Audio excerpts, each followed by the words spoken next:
Hello friends, welcome to my YouTube channel biology study. I am Meena Chaudhary. हमारा chapter चल रहा था बायोटेक्नोलॉजी प्रिंसिपल्स एंड प्रोसेसेस, जिसके हमने 3 पार्ट्स कंप्लीट कर लिए थे। लास्ट वीडियो में हमने देखा था tools of recombinant DNA technology. आज हम उसके आगे से पढ़ेंगे और आज हम करने वाले हैं एग्रोस जेल इलेक्ट्रोफोरेसिस, जिसमें क्या होता है जो डीएनए फ्रेगमेंट्स हैं उनका सेपरेशन एंड आइसोलेशन। ठीक है, तो एक बार स्टार्ट करते हैं। Separation and isolation of DNA fragments. The cutting of DNA by restriction endonucleases result in the fragments of DNA. These fragments can be separated by a technique known as gel electrophoresis. अब जैसे हमने एक test tube ली, इस test tube में हमने क्या डाल दिया, डीएनए। जो हमने डीएनए सेपरेट किया था ना फॉरेन डीएनए से, वो हमने इसमें डाल दिया। अब इसके साथ साथ हम इस टेस्ट ट्यूब में एंडो न्यूक्लियस डाल देंगे। कौन सी? Restriction endo nucleus. कौन सी है? जैसे हम लोग ले रहे हैं इको R1, ठीक है, वो हमने लिया। अब इसमें जो ये डीएनए प्रेजेंट था, ये रेस्ट्रिक्शन एंडो न्यूक्लियस क्या करेगी, इनको छोटे छोटे फ्रेगमेंट्स में तोड़ देगी।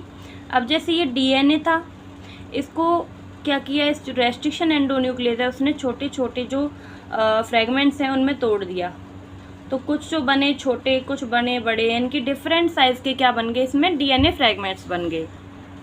अब ये जो डीएनए फ्रेगमेंट्स हैं इनको हमने क्या करना है, इनके शेप के अकॉर्डिंग, इनके साइज़ के अकॉर्डिंग इनको क्या करना है, सेपरेट करना है, आइसोलेट करना है। तो वो किसके थ्रू करते हैं हम? जेल इलेक्ट्रोफोरेसिस के थ्रू। जो ये डीएनए फ्रेगमेंट्स हैं उनको हम लोग सेपरेट एंड आइसोलेट करेंगे जेल इलेक्ट्रोफोरेसिस, जो एग्रोस जेल इलेक्ट्रोफोरेसिस प्रोसेस है उसके थ्रू। ठीक है। Since DNA fragments are negatively charged molecules, they can be separated by forcing them to move towards the anode under an electric field through a medium matrix.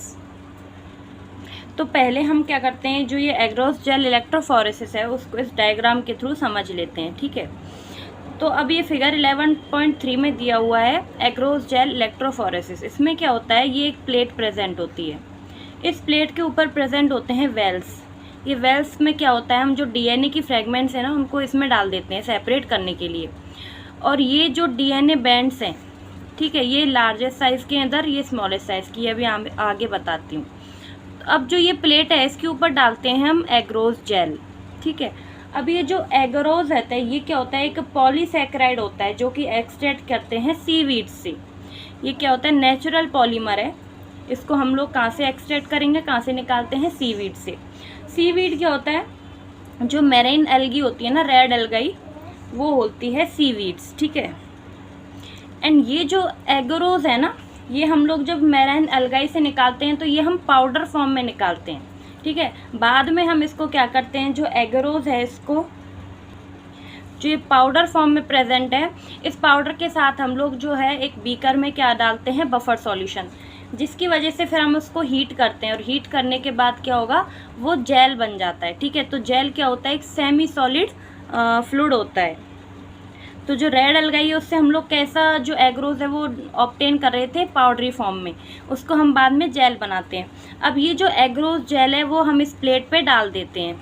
ठीक है, और यहाँ पे जो इलेक्ट्रोफोरेसिस है उसका क्या मतलब है कि जो इलेक्ट्रिक फील्ड है वो प्रोवाइड करते हैं इसमें, ताकि जो चार्ज्ड मटेरियल है ना वो मूव कर सके।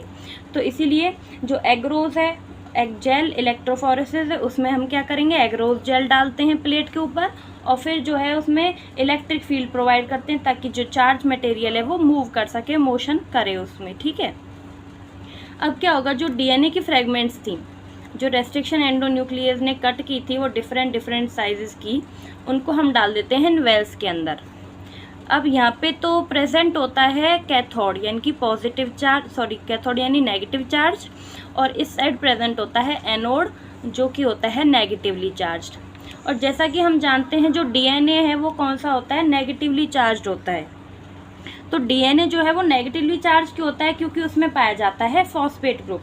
अब ये जो फॉस्फेट ग्रुप है उसमें पाया जाता है फॉस्फोरस, जिसके ऊपर पाया जाता है नेगेटिव चार्ज, इसीलिए डीएनए जो होता है वो नेगेटिवली चार्ज होता है। अब जब डीएनए नेगेटिवली चार्ज होता है, अगर हम इसमें फिर इलेक्ट्रिक फील्ड प्रोवाइड करेंगे तो जो ये नेगेटिवली चार्ज डीएनए है ये कहाँ पे मूव करेगा, पॉजिटिव साइड में, यानी कि एनोड की साइड में क्या करेगा, ये मूव करेगा। अब जो स्मॉल फ्रेगमेंट्स हैं वो तो फास्ट मूव करेंगी आगे, और जो हैवी हैं वो पीछे रह जाएंगी, ठीक है। तो इसीलिए यहाँ पे ये क्या हो जाएंगे, अपने जो डीएनए की बैंड्स हैं, डीएनए फ्रेगमेंट्स हैं, वो सेपरेट हो जाएंगे अपने साइज़ के अकॉर्डिंग। तो लार्जेस्ट यानी कि जो बड़ी वाली डीएनए फ्रेगमेंट्स हैं वो पीछे हो जाती हैं और स्मॉलेस्ट जो हैं वो आगे निकल जाती हैं, ठीक है। तो ऐसे क्या होता है, ये जो डीएनए फ्रेगमेंट्स हैं वो सेपरेट हो जाती हैं जेल इलेक्ट्रोफोरेसिस के ऊपर। एंड इसमें क्या होता है, जो अनडाइजेस्टेड जो लैन 1 है, यानी कि जो ये लैन 1 है, इसमें ये जो डीएनए फ्रेगमेंट्स है वो क्या है, अनडाइजेस्टेड। अनडाइजेस्टेड का क्या मतलब है कि जो डीएनए फ्रेगमेंट हैं उन पे क्या हुआ है, रेस्ट्रिक्शन एंजाइम ने ठीक से काम नहीं किया है, इसी वजह से तो ये क्या है, जो स्मॉल पार्ट्स हैं उनमें नहीं कट कर पाया इसको, तो ये कैसी हो जाती है, हैवी बन जाती है। इसीलिए ये कैसी है, सबसे बड़ी डीएनए फ्रेगमेंट्स है, क्योंकि ये अनडाइजेस्टेड फॉर्म है, क्योंकि इसमें जो रेस्ट्रिक्शन एंडोन्यूक्लियस एंजाइम है उसने वर्क ठीक से नहीं किया है, ठीक है। तो इनको जो लैन 1 में प्रेजेंट है वो कैसी है, अनडाइजेस्टेड, और जो आगे 2 और 4 जो लैन है वो कैसी हैं, डाइजेस्टेड डीएनए फ्रेगमेंट्स। तो अब हमने यहाँ तक समझ लिया है कि जो डीएनए की फ्रेगमेंट्स होती हैं वो एनोड की साइड क्या करेंगी, मूव करेंगी, क्योंकि वो कैसी होती है, नेगेटिवली चार्ज, और वो कहाँ पे जाएंगी, पॉजिटिवली चार्ज एनोड की तरफ, ठीक है। Now days the most commonly used matrix is एग्रोज which is a natural polymer extracted from seaweeds, ठीक है।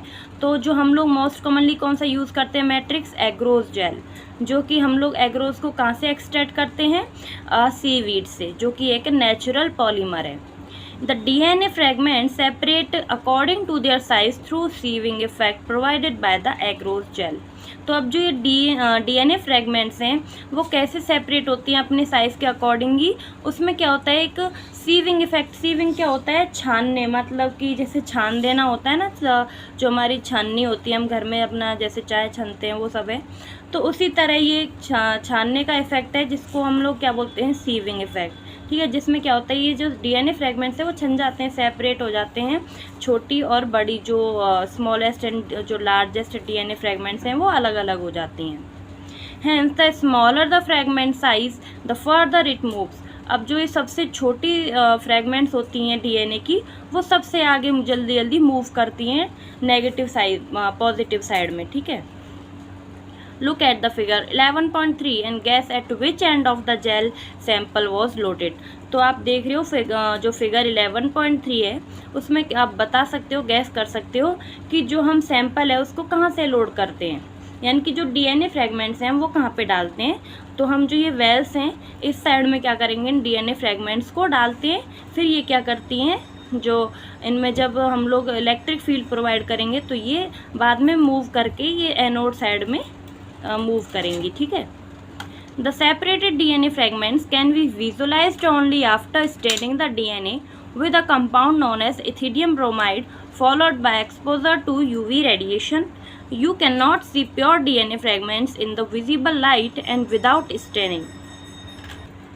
अब क्या है, जो ये डीएनए फ्रेगमेंट्स हैं जो सेपरेट हुई थी, ठीक है, जो एग्रोज जेल इलेक्ट्रोफोरेसिस पे, इनको हम विजुअलाइज कर सकते हैं, यानी कि तभी देख सकते हैं जब ये स्टेन हो इथीडियम ब्रोमाइड से। ये एक इम्पॉर्टेंट चीज़ है जो आपको याद रखनी है कि जो डीएनए की फ्रेगमेंट्स हैं उनको हम तभी देख सकते हैं जब वो इथीडियम जो ब्रोमाइड है उससे स्टेन्ड हो, ठीक है, या फिर जो यूवी रेज हैं उनकी जो प्रेजेंस है उसमें हम उनको देख सकते हैं, ठीक है। इनको हम लोग जो है वो अपनी प्योर डीएनए फ्रेगमेंट्स को विजिबल लाइट में नहीं देख सकते विदाउट स्टेनिंग, ठीक है। तो कब देख सकते हैं, जब वो इथीडियम ब्रोमाइड से स्टेन्ड हो या फिर जो यूवी रेडिएशन है उनका एक्सपोजर हो, ठीक है, ना कि हम उनको विजिबल लाइट में देख सकते हैं।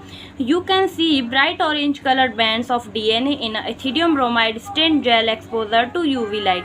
आपको क्या दिखेगा, ऑरेंज कलर्ड जो बैंड्स हैं डीएनए के वो दिखेंगे जब आप उसको स्टेंड कर दोगे इथीडियम ब्रोमाइड से। The separated bands of DNA are cut out from the agarose gel and extracted from the gel piece. This step is known as elution.